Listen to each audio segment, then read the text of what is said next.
हाँ जी, कैसे हैं आप सभी।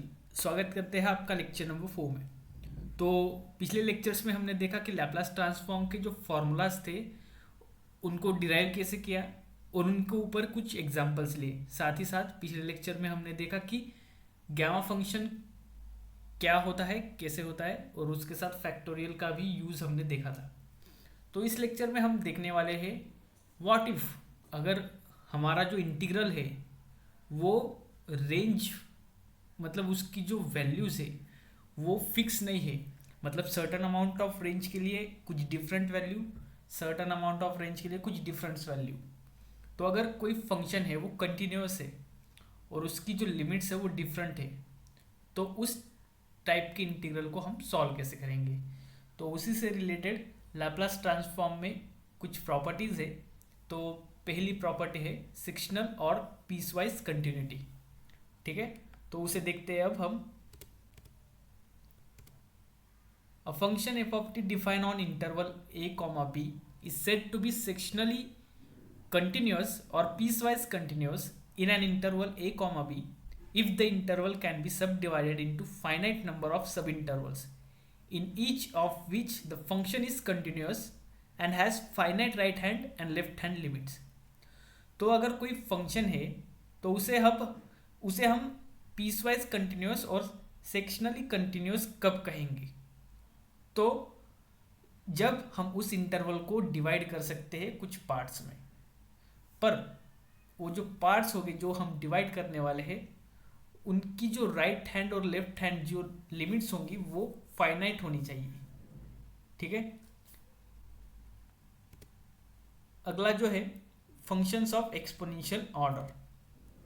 तो a function F of T is said to be exponential order beta as t tends to infinity if there exist positive real constants m and beta such that for all t greater than n, modulus of e to the power minus beta t f of t less than m और modulus of f of t less than m into e to the power minus beta t।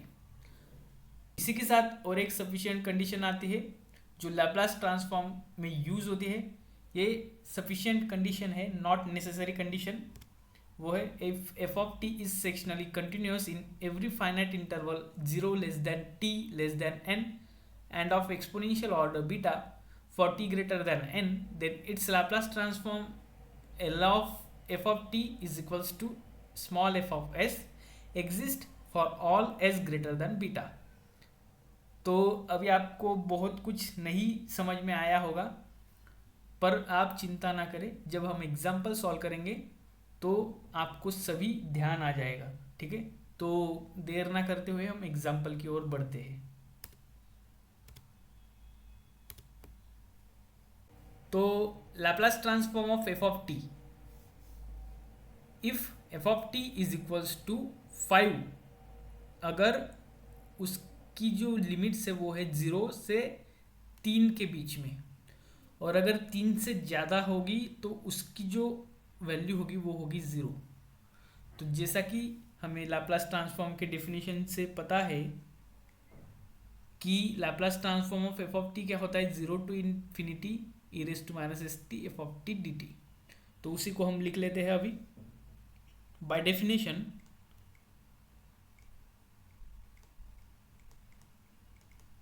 Of Laplace transform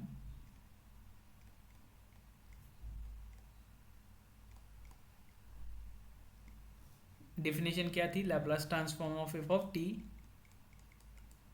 is equals to integration 0 to infinity E raise to minus S T F of T D T.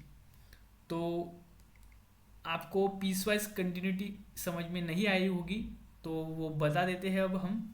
Certain amount of range में certain finite function होगा आपके पास, जैसे कि यहाँ पर 0 से 3 तक एक फंक्शन है आपके पास 5, और 3 से जब ज़्यादा होगा तो दूसरा जो फंक्शन है वो है 0। ठीक है, तो इसी को अब हम ऐड कर सकते हैं 0 to 3 E raise to minus S T function F of T क्या है हमारे पास 5 डी टी प्लस फिर बाद में कहाँ से कहा था कि 3 से इन्फिनिटी तक e raise to minus S t और ये क्या है 0 डी टी। तो यहाँ से आपको सॉल्व करता आना चाहिए, बहुत सिंपल है। 0 to 3 5 बाहर ले लेते हैं, e raise to minus S t D t plus ये 0 से मल्टीप्लाई है तो ये क्या हो जाएगा 0। इसका इंटीग्रेशन ले लेते हैं 5 e raise to minus S t का इंटीग्रेशन क्या होता है e raise to minus S T divided by minus S और इसकी लिमिट्स 0 to 3। तो ये क्या आ जाएगा 5 e raise to minus 3s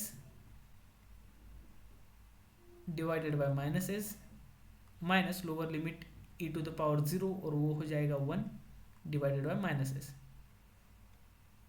तो Laplace transform of F of T क्या आ गया हमारे पास 5 मल्टीप्लाई बाय ये माइनस माइनस प्लस हो जाएगा 1 minus e to the power minus 3s divided by s। ठीक है, अगला एग्जांपल देखते हैं। अगला जो एग्जांपल है वो है Laplace transform of F of T is equals to E to the power T कहाँ से कहाँ तक 0 से 1 तक और 1 के आगे 0 है। तो पिछले एग्जांपल की तरह ही इसे भी लिख लेते हैं। जो हमें लैप्लास ट्रांसफॉर्म की डेफिनेशन पता है वो क्या है Laplace transform of F of t वो होता है इंटीग्रेशन 0 से इन्फिनिटी तक e raise to minus S T F of T D T. तो इंटीग्रेशन 0 से 1 तक हमारा जो फंक्शन है वो क्या है e raise to t D t plus 1 से आगे इन्फिनिटी तक क्या है 0 e raise to minus S t multiply by 0 d T. ठीक है, तो ई रेस टू टी इसको थोड़ा सिंप्लीफाई कर लेते हैं। ये वाली टर्म तो 0 हो जाएंगी क्योंकि वो 0 से मल्टीप्लाई है। 0 to 1 ये इंडाइसेस का रूल यहाँ पर यूज़ करेंगे। माइनस एस जो है वो ले लेते हैं अंदर और टी बाहर कॉमन ले लेंगे तो यहाँ पर क्या आएगा +1 और जो बाहर लिया है वो टी डी टी। तो हमारे पास इंटीग्रेशन सॉल्व करने के लिए इसका बहुत सिंपल तरीका है जो कि है e raise to minus s plus 1 divided by minus s plus 1 0 to 1। तो वैल्यू जो है वो पुट कर देते हैं अभी हम किस में टी में, यहाँ पर टी रह गया है हमारा। तो 1 से मल्टीप्लाई करेंगे इसको तो ये सेम ही आएगा, 0 से मल्टीप्लाई करेंगे तो डिफरेंट आएगा। तो 1 की अपर लिमिट पहले पुट कर देते हैं e raise to minus s plus 1 divided by minus s plus 1 minus e to the power 0 क्या होता है 1 divided by minus s plus 1। Therefore Laplace of F of T क्या आ गया हमारे पास e to the power minus s plus 1 minus 1 divided by minus s plus 1। ठीक है, अगला एग्जांपल देखते हैं। Find the Laplace transform of function F of T where F of T is equals to 4 if 0 less than T less than equal to 1 और दूसरा है 3 if T greater than 1। तो Laplace transform की definition लिख लेते हैं। Laplace transform of F of T is equals to integration 0 to infinity E raise to minus S T F of T D T. ठीक है। तो 0 से 1 तक हमारे पास क्या है, 4, 0 to 1 e raise to minus S T 4 dt plus कहाँ से कहाँ तक, अभी 1 से इन्फिनिटी तक हमारे पास क्या है 3। सिंपली अब सॉल्व कर लेते हैं, 4 बाहर आ जाएगा,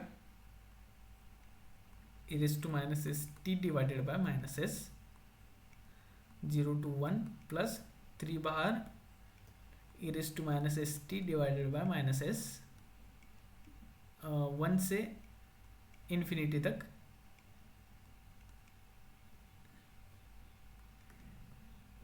तो अपर लिमिट पुट करते हैं, e raise to minus S divided by minus S minus 1 divided by minus s,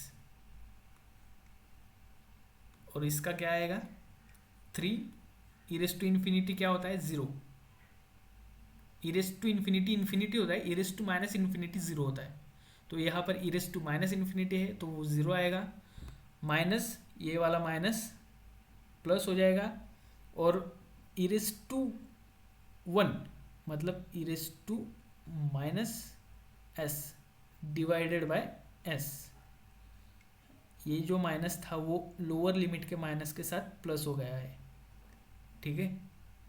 तो हमारा जो आंसर है वो आ गया है। अगला एग्जांपल देखते हैं।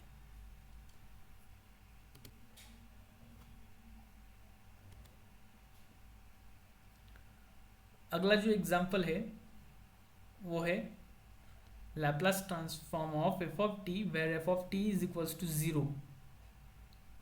तो जैसा कि हम देख सकते हैं कि यहाँ पर तो 0 है, यहाँ पर भी 0 है, तो सिर्फ हमें ये मिडल वाला पोर्शन सॉल्व करना है। बहुत सिंपल है। Laplace transform of F of T is equals to integration 0 to infinity E to the power minus S T F of T D T. तो इसे लिखता नहीं हूँ मैं अभी, क्योंकि बहुत 0 से मल्टीप्लाई ही करना है, तो कुछ इम्पोर्टेंट नहीं है। मैं डायरेक्टली 1 से 2 वाली लिमिट पुट करता हूँ यहाँ पर, integration 1 to 2 E raise to minus S T F of T क्या है यहाँ पर टी डी टी। तो यहाँ पर u इंटू वी वाला रूल लगाना पड़ेगा हमें, इंटीग्रेशन 1 to 2। यहाँ पर u और v आपको पता होना चाहिए कि वो कहाँ से आते हैं,